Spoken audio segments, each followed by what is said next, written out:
I will lift up my eyes to the hills. From whence comes my help? My help comes from the Lord, who made heaven and earth. Psalm 121, verses 1 and 2. Today we are talking about George Washington Carver and those verses. And in fact, the Psalm 121 was his favorite Bible verse, Bible set of readings. And those of you who remember George Washington Carver, he was well known for being a scientist, a botanist, an agriculturalist, a food scientist, and he made tremendous contributions in the field of agriculture, particularly known for coming up with 300 different ways to use the peanut. And he came up with more than or almost 200 different ways of using the sweet potato. So we're going to talk about him today. One thing I didn't know about George Washington Carver was the richness and depth of his spiritual life. And we'll talk about that as well. He was born in Missouri near an area called Diamond Grove, and it's believed that he was born somewhere in 1864. He lived 78 years and died in 1943, and he was in Alabama at the time that he died, and it was because of the complications of a fall down the stairs in his home is how he died. Now, his parents were actually enslaved, and they were owned by the Carver family, Moses and Susan Carver. And George Washington Carver being born about a year before the Emancipation Proclamation was proclaimed that would free the enslaved people. However, early in his life, when he was about a week old, his mother and his sister and they were all kidnapped by what was known as the Night Raiders. And these Night Raiders were from Kentucky. So what people would do is they would steal enslaved people who were already placed in one household and take them further south to other destinations and resell them. And his father, in the meantime, had been killed as well. The Carvers, being concerned that their enslaved workers, had been carted off in this night raid, they sent a neighbor to go and look for them. And so when the neighbor got down to Kentucky, he never found George Washington Carver's mother, never found his sister. However, he did find George, and he was able to trade one of the finest horses of the Carver family in order to get George back. So George came back to the farm in Missouri, to the Carver homestead, where his brother Jim also had remained. Over the years, Jim continued to work in the fields and to do field work. George was a little more on the frail side so far as actually doing a lot of outdoor work. So he was taught by Mrs. Carver how to do a lot of activities in the home, including how to even mix up herbal and medicinal kinds of potions and medications, natural sorts of medications. So that's how he grew up. Now, the Carvers, not only did they just retain George and Jim as enslaved individuals, they actually adopted them. They adopted them officially into their family. George, being a little on the sickly side, had many illnesses when he was growing up, although that did not stop him from really being a very vibrant person in many ways. And although his brother Jim stayed on the farm and continued to work alongside Moses Carver to do the work, George was interested in education and learning more. So when he was about 10 years old, he had to leave the farm because there were no Black schools in that part of Missouri. There were no schools that were open to Black children. So at 10 years old, he walked about 10 miles and got to another area in Kansas where he was able to go to school. And as he was in this region, there was a family there, a Black family that saw him. He was sitting on their fence one day. He looked kind of emaciated and as if he was in dire need. And that family was the Watkins family, Andrew and Moriah Watkins. And he would refer to Mrs. Watkins as Aunt Moriah. So they took him in and they actually took care of him when he was there to go to school. And Aunt Moriah even talked to him about a woman during the time of their slavery. And the woman's name was Libby. Libby had learned to read. And in her learning to read, which was really not encouraged, and in fact, if an enslaved person had learned to read, they would usually be sold into a much harsher and more difficult form of slavery in the deeper South as a punishment. So they had to keep it quiet that Libby knew how to read, and Libby taught a number of the other enslaved people how to read as well. So Aunt Moriah even learned to read a little as well.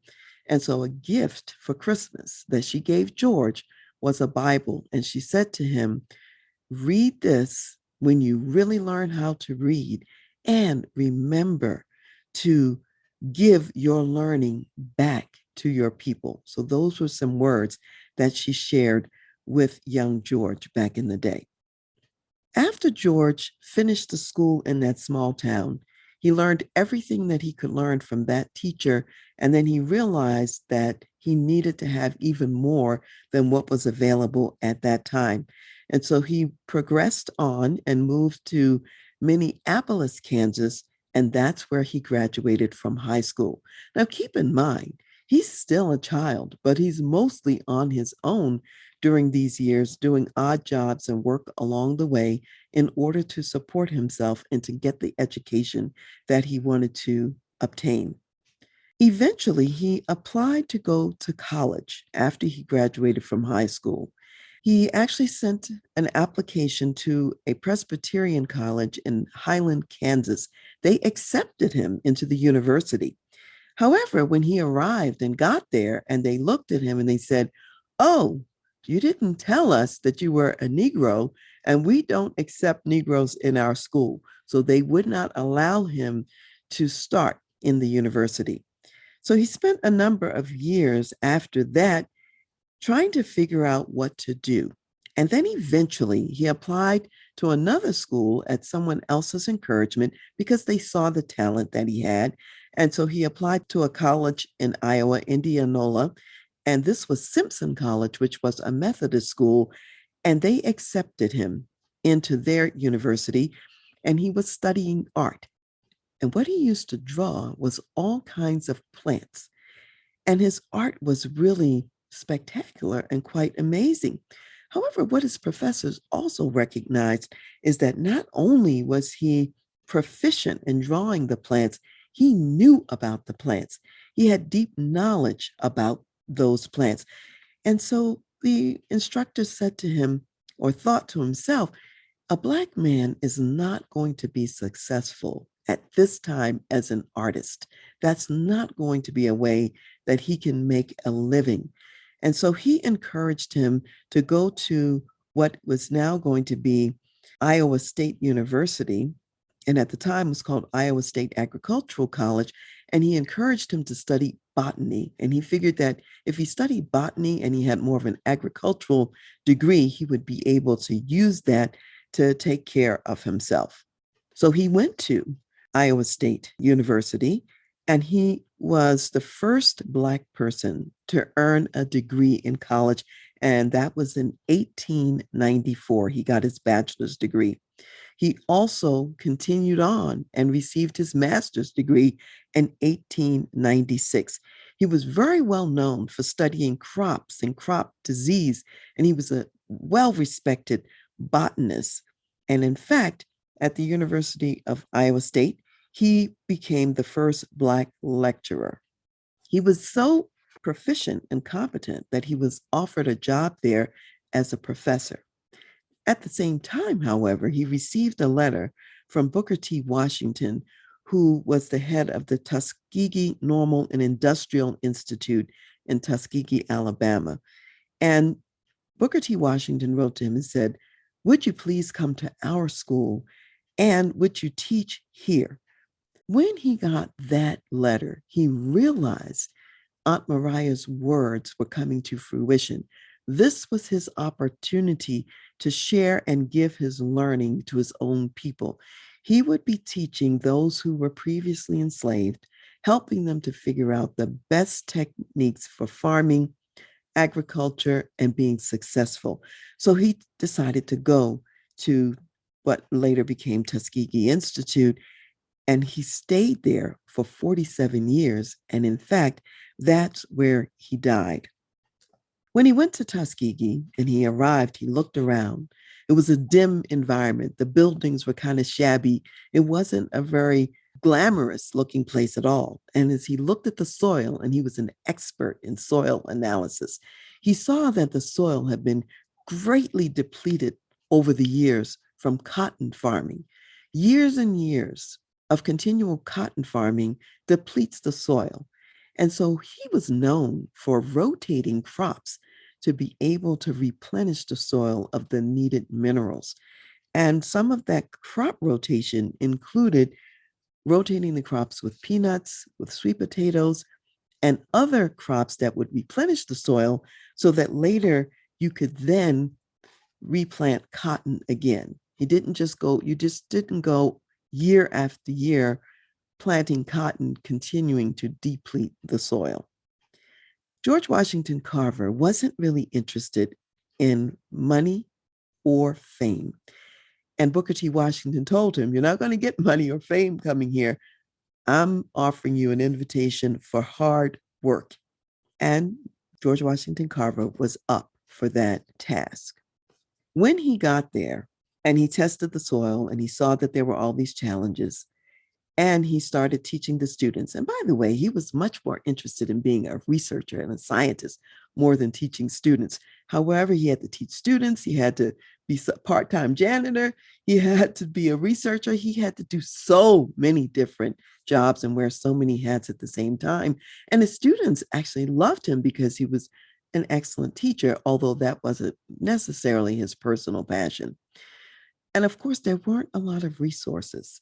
And one of the things that he believed is the obvious purpose for something is not the only purpose for it. And you have to look deeper to find out what else you can do with an item. So he told his students they didn't have a laboratory and they needed a laboratory in order to do the advanced work that he wanted to do. So he sent them out to the junkyards. He sent them out to the alleys and the byways to bring back tin, to bring back glass bottles, to bring back what looked like a bunch of junk. And he told them, it looks like junk to you. However, when we're finished with it, when we add our intelligence to it, it's going to be something useful. And he took all of those items and he created beakers and he created Bunsen burners and he created everything he needed for a laboratory. And that was really useful for the students to learn because when they would go back to their communities, they were not going to have a lot of resources. And now they were learning how to repurpose what looked like junk and to use it for the greater glory and purpose of serving the people. He had the laboratory and he also created what ended up being known as Jessup wagons, which was traveling laboratories so that he could go to surrounding areas, test their soil, and let them know what they needed to do in order to bring things back into a state of health. I mentioned earlier that George Washington Carver was also a person of deep faith. When he was living on the Carver property in Missouri, there was a wooded area that was part of the property, and he used to walk there very frequently. And what he learned and discovered is that nature was both a cathedral and a university. And when he was about 10 years old and walking through the wooded area, that's when he had his first encounter with God. It was a profound encounter. And it's almost as if God commissioned him at that time for what would be his purpose in his life. He ended up reading the Bible every day of his life, and he taught the Bible for more than 30 years. And as I mentioned, he was very committed to the people of the South, Black people in particular, who he knew needed the information that God was giving to him. And he believed that the insight that he had about plants, his understanding about how plants work, it was insight that he received because he sought and received that guidance from God himself. And he believed that you had to work with the land rather than against the land. In other words, there were some rules of nature that if you follow them, you would be successful. And so even crop rotation was a part of that. So by the 1920s and 30s, he was known as the Peanut Man because of all the ways that he had identified for using the peanut, not just in terms of food, but also in terms of chemicals, in terms of cleaning agents, all kinds of potions for multiple purposes he found for the peanut. So he became known as quite a scientist and quite a chemist as well. He referred to his lab as God's little workshop. Later on, he went to the U.S. House and Ways and Means Committee. This was in 1921 to give a speech. He was allotted a 10-minute time period, and he was there on behalf of the peanut industry. He wanted to talk about why it was important to have peanut crops, and he wanted to preserve that opportunity. However, he was so eloquent and so interesting in talking about the peanut that, in fact, they allowed him to speak for an hour and 40 minutes and told him that he could come back at any time. When the chairman of the committee asked him where he'd learned all of this, he said that he learned it from the Bible. And he went on to say that God was the one who made the peanut, and he asked God to show him about the peanut. And God revealed the secrets about the peanut. He also ended up traveling to India during the time of Mahatma Gandhi, and he worked there to help them think about nutrition in a developing nation. So it was not only in the United States, he also had a little bit of an international presence as well. Thinking back to what he further said about his connection to God, he saw his purpose as being God's co-worker. And he felt it was important to let nothing keep him from his God-given duty. Being born again in God and having this supernatural encounter with God in the Carver woods, it elevated him to a totally different and new plane. And he was committed to seeking to know the truth. And he said his purpose alone was God's purpose to increase the welfare and happiness of God's people. He says that human need is a spiritual vacuum that God actually seeks to fill. And he saw himself as an agent between God and man. And he believed, as Philippians 4:13 says, that he can do all things through Christ who strengthens him. And he believed that it was God's forces who worked through him to awaken in him an answer to any insoluble problem. Sometimes he would go to sleep at night, and when he awakened the next day, he had the answer that he was seeking. Part of the story about learning about the peanut was at a young age, he really asked God to reveal to him the mystery of the universe. And as the story goes, God says to him, "That's for me to know, and that's beyond you." However, when he asked him to reveal the mystery of the peanut, God supposedly said, "Okay, now that's more like it. That's something that's more worthy of you, where you are as a human being to understand." And that's what he revealed to him. There were so many scientific discoveries that he made. He could have patented so much. He chose not to patent it. There were only 3 things that he developed that he actually patented. In general, he wanted his knowledge and expertise to be available and open to the general public.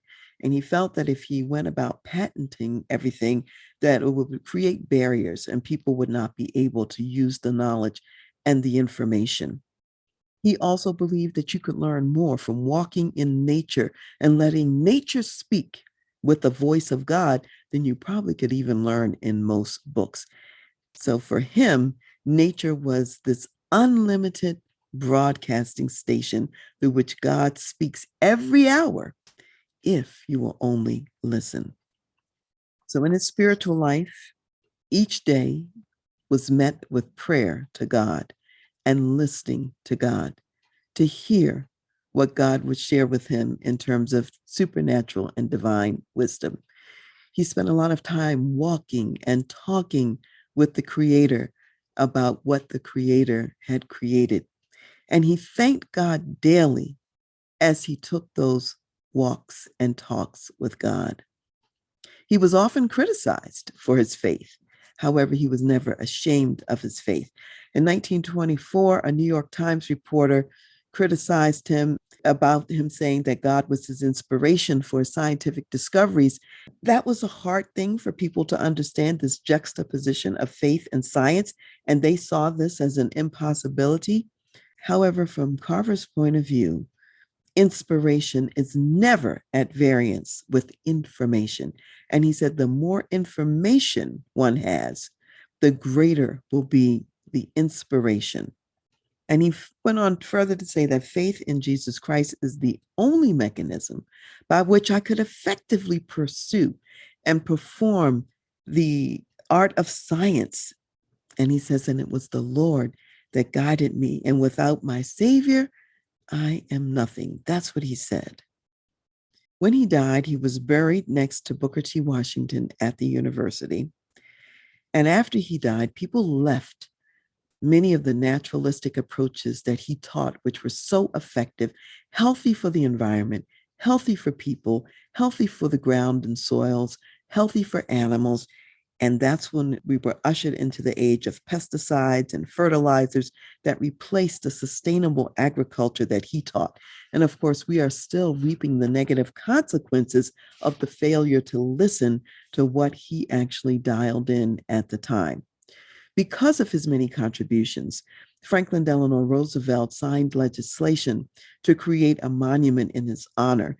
And prior to that time, monuments were reserved only for people who were presidents and former presidents.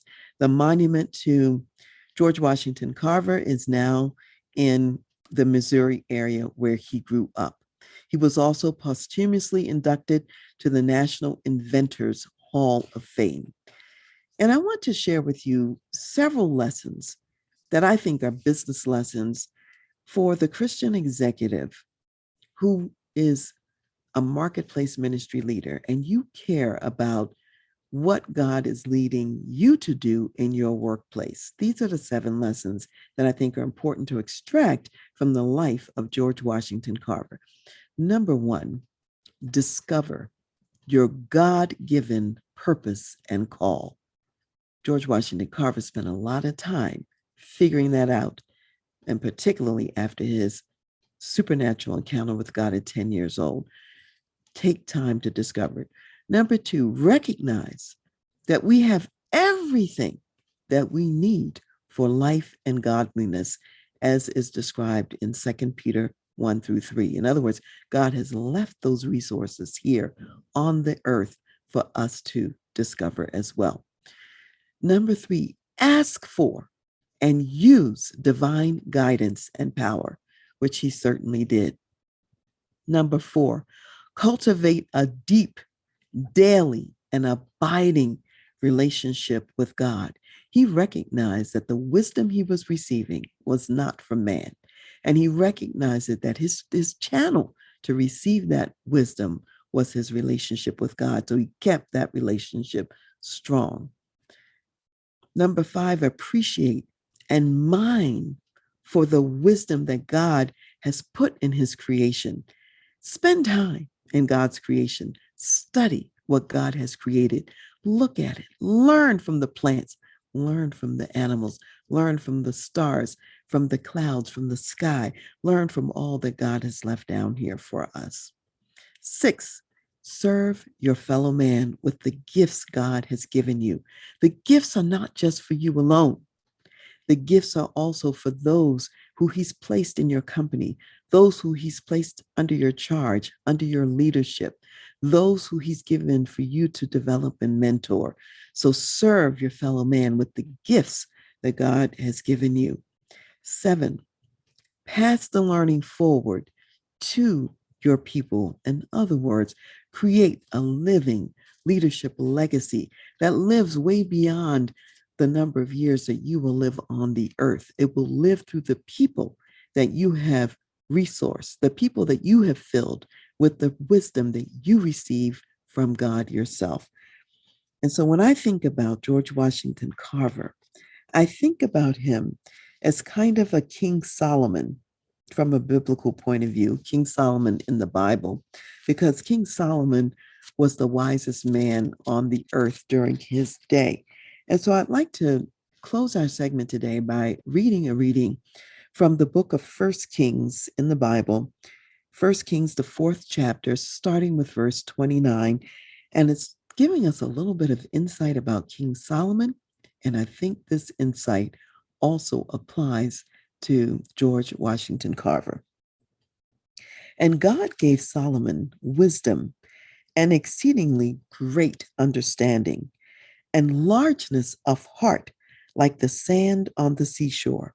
Thus, Solomon's wisdom excelled the wisdom of all the men of the East and all the wisdom of Egypt. For he was wiser than all men, than Ethan the Ezrahite, and Heman, Chalcol, and Darda, the sons of Mahal, and his fame was in all the surrounding nations. He spoke 3,000 proverbs, and his songs were 1,005. Also, he spoke of trees, from the cedar tree of Lebanon, even to the hyssop that springs out of the wall. He spoke also of animals, of birds, of creeping things, and of fish, and men of all nations, from all the kings of the earth who had heard of his wisdom, came to hear the wisdom of Solomon.